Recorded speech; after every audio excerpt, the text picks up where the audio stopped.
नमस्कार दोस्तों, मेरा नाम है पीयूष मिश्रा और आज मैं चैप्टर 4 स्टार्ट करूंगा। ठीक है, ज्योग्राफी क्लास 6 चैप्टर 4। चैप्टर 4 कौन सा है हमारा? मैप्स। तो देखिए, मैप की ज़रूरत क्यों पड़ती है? आज के टाइम पे गूगल मैप्स आप खोलते हैं, मुझे जैसे जाना है, आपको मान लीजिए मैं गुड़गांव में रहता हूँ तो मुझे जाना है गुड़गांव से कहाँ? दिल्ली। तो मैं क्या करूँगा? गूगल पे मस्त डालूंगा दिल्ली रेलवे स्टेशन, या मुझे कुतुब मीनार जाना है, या कुत्ता बीमार कुछ भी कह लो, या मुझे लाल किला जाना है, ठीक है, या मुझे जाना है इंडिया गेट जाना है। तो मैं क्या करूँगा? जस्ट सिंपल अपनी लोकेशन गूगल पे डालूंगा और ये डाल दूंगा मुझे जाना कहाँ है। तो वो मुझे क्या करेगा? रास्ता दिखा देगा कि सर आप ऐसे आगे जाके दाहिने मुड़ जाओ, बाएं मुड़ जाओ, सीधा चलो, ठीक है, ऐसे ऐसे बता देगा आपको। तो अब देखिए क्या है, ये मैप क्या कर रहा है? अभी क्या यही मैप होता नहीं होता मतलब, तो कैसे हम जाते? मतलब मुश्किल होती जाने में। अब पता चला कि मैं यहाँ से गुड़गांव से निकला, मुझे जाना है दिल्ली, में पहुँच गया जयपुर। ठीक है, अगर मैप नहीं है तो मैप नहीं होगा तो रास्ता क्या होगा? कंफ्यूजिंग होगा। तो मैप हम इसीलिए बनाते हैं। अब देखो, कई लोगों के मन में सवाल आता है कि भाई ग्लोब है तो मैप की क्या जरूरत? ठीक है, मैप का काम तो ऐसे ही चल जाएगा, लेकिन नहीं। ग्लोब क्या होता है? देखिए, गोल बेशक होता है, अर्थ का प्रॉपर रिप्रेजेंटेशन होता है ग्लोब, लेकिन वो अब मान लीजिए मुझे या गुड़गांव या वजीराबाद जैसे गांव में रहता हूं मैं, तो अब मुझे इसका ग्लोब तो नहीं मिलेगा ना, इसका ग्लोब बनाना पॉसिबल ही नहीं है। अब आप सोचो कि मैं कितना बड़ा सा ग्लोब बनाऊंगा, हाथी पे टांग के लाना पड़ेगा मुझको। ठीक है, तो मैं क्या करूंगा? जस्ट एक सिंपल सा मैप बना लूंगा, तो मुझे मैप एक कागज पे दिख जाएगा। तो ये इसके बेनिफिट ये है कि ये छोटा होता है, ठीक है, पोर्टेबल होता है, मोड़ के अपने जेब में रख लो। और आजकल तो इतना पोर्टेबल हो गया कि मोबाइल में डाउनलोड कर लो, बस कहानी खत्म। ठीक है, तो मैप्स की जरूरत इसलिए पड़ती है। ठीक है, और इस तरह से ये ग्लोब से अलग होता है। ठीक है, ग्लोब से इस तरह से ये अलग होता है।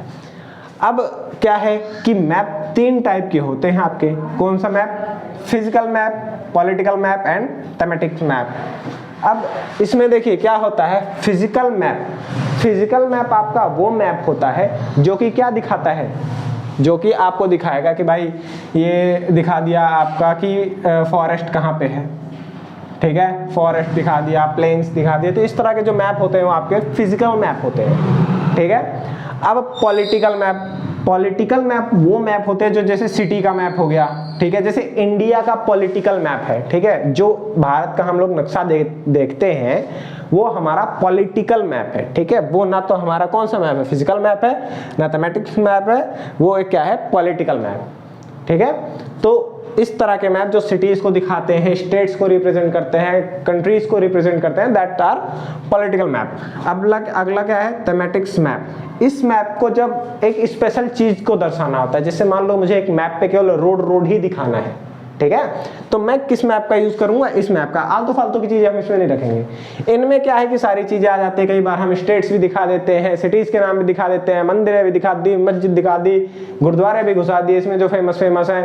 ठीक है, उसके बाद इसे में हम थोड़ी थोड़ी जगह घुसा के क्या बोलते हैं, फॉरेस्ट भी दिखा रहे हैं। तो इस तरह के मैप हम पॉलिटिकल मैप में कई बार कर देते हैं। ठीक है, लेकिन इसमें क्या होता है कि हम जिसपे टारगेटेड चीजें दिखाते हैं। ठीक है, अब देखिए मैंने इतने सारे ये वर्ड इसलिए लिख रखे हैं क्योंकि मुझे ये सारे एक्सप्लेन करने हैं। ठीक है, तो अब अगला क्या है? ये 3 मैप हो गए। अब मैप पे कंपोनेंट्स होते हैं। ठीक है, मैप के कंपोनेंट्स क्या करेंगे? मैप के कंपोनेंट ही मैप बनाएंगे। कंपोनेंट का मतलब आप कह सकते हो पार्ट होता है। ठीक है, अब जैसे ये मैप के कंपोनेंट है डिस्टेंस, डायरेक्शन एंड सिंबल। अब डिस्टेंस क्या होता है? मुझे मान लो यहाँ से जाना है, दिल्ली से मुझे मुंबई जाना है। ठीक है, तो मेरे पास एक मैप होना चाहिए, मैप होना चाहिए जिसमें दिखाना चाहिए भाई यहाँ से दूरी मान लीजिए 1000 किलोमीटर है। ठीक है, तो हो गया डिस्टेंस। अब मेरे पास डायरेक्शन भी होना चाहिए कि भाई तुम्हें ईस्ट में जाना है, वेस्ट में जाना है। पता चला जाना है मुझे दिल्ली, पहुंच गया मैं कलकत्ता, फिर किस काम का वो? क्योंकि मेरा काम तो बॉम्बे में है। अब क्या है अगला? सिंबल। सिंबल इसलिए जरूरी है क्योंकि जैसे मान लीजिए कि मैं जा रहा हूं, ठीक है, अब किसी जगह पे सिंबल बना हुआ है कि आगे रास्ते में क्या है? गुरुद्वारा है। ठीक है, तो आपको भूख लगी है तो गुरुद्वारा वाले आपको हमेशा खाना खिलाते ही रहते हैं, मोस्ट प्रोबेबली चलता रहता, तो आप जाके मस्त वहां पे खाना पीना खा लो। तो वो मुझे सिंबल दिखा देगा एक मैप पे, गुरुद्वारे का सिंबल बना के, या चर्च है, ठीक है, चर्च का, या मंदिर है, या मॉस्क है, हर किसी का सिंबल आपको वो दिखा देगा। आप चाहो तो वहां पे घूमने भी जा सकते हो। ठीक है, या अपने श्रद्धा से भी जा सकते हो।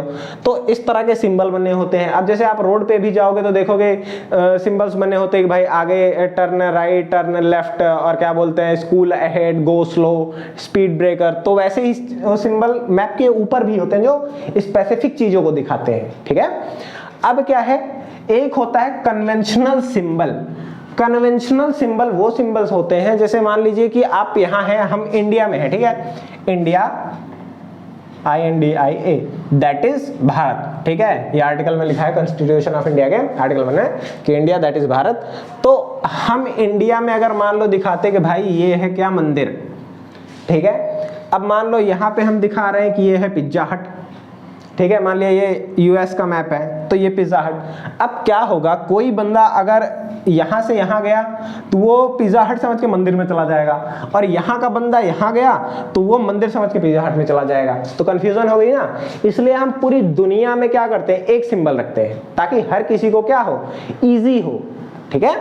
अब अगला क्या आता है, अगला आता है आपका स्केच, ठीक है। स्केच क्या होता है कि जब हम किसी को मतलब अपने दिमाग में ला रहे हैं और फिर उसको ड्रॉ कर रहे हैं, ठीक है, तो वो होता है आपका स्केच। अब अगला क्या है, स्केच। आप जैसे देख सकते हो बहुत लोग स्केचिंग करते हैं, किसी को दिमाग में सोच लिया हो ड्राइंग बना रहे हैं महबूबा की अपने, ठीक है, तो इस तरह की भी स्केचिंग होती है। अगला क्या है, प्लान। अब जैसे क्या है कि आपने चंडीगढ़ का नाम सुना होगा, ठीक है, चंडीगढ़ का। चंडीगढ़ इंडिया की फर्स्ट प्लान्ड सिटी है। प्लान्ड क्या है कि भाई मैंने प्लान बनाया क्या कि ये मेरा मान लीजिए एरिया है, ठीक है, तो ये मेरा मान लिया एरिया है, तो मैं यहाँ पे एक रोड निकालूंगा, एक रोड ऐसे निकालूंगा, यहाँ मैं मॉल बनाऊंगा, यहाँ स्कूल बनाऊंगा, यहाँ शॉपिंग कॉम्प्लेक्स बनाऊंगा, यहाँ हाउसिंग बोर्ड बनाऊंगा। तो ये मैंने पहले से प्लान किया हुआ है, ठीक है। तो ये होते हैं प्लान। अब यहाँ पे देखिए ये मैप एक सिटी को दिखा सकता है ना, या एक जगह को दिखा सकता है जो कि हमने आगे प्लान की हुई है, ठीक है। अब क्या है, स्केल। स्केल होता है आपका कि आप थोड़ी सी जगह पे कि मतलब जैसे रेशो कह सकते हो, ठीक है। रेशो में कैसे कि जैसे मान लीजिए आपको दिखाना है 1 मीटर में आपको 1000 किलोमीटर दिखाना है, ठीक है। मतलब आपने मैप यहाँ पे मैंने खींची 1 मीटर की क्या लाइन, तो ये 1 मीटर क्या दिखा रही है, 1000 किलोमीटर दिखा रही है धरती पे, ठीक है। ये कागज पे मैंने बनाया 1 मीटर, लेकिन ये एक्चुअल में होगा कितना, 1000 मीटर।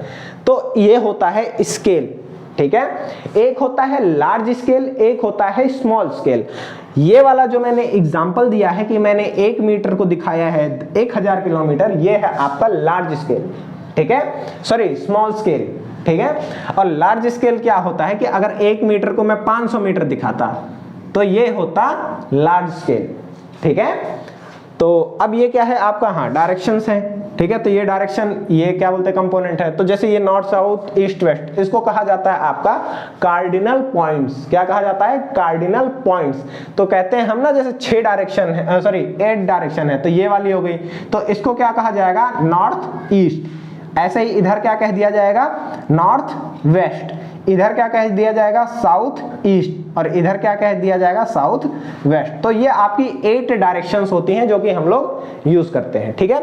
अब इसके साथ ही आपका चैप्टर 4 खत्म हो गया है। कांग्रेट्स, आप लोग चैप्टर 4 पढ़ चुके हैं, ठीक है।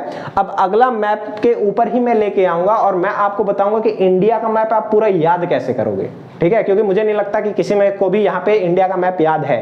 तो मैं आपको बताऊंगा, ठीक है, अगली वीडियो में। तब तक आप घर पे रहिए, सुरक्षित रहिए। वैसे अब स्कूल खुलने वाला है तो अब कोई दिक्कत की बात नहीं है, ठीक है। चलिए टाटा बाय बाय।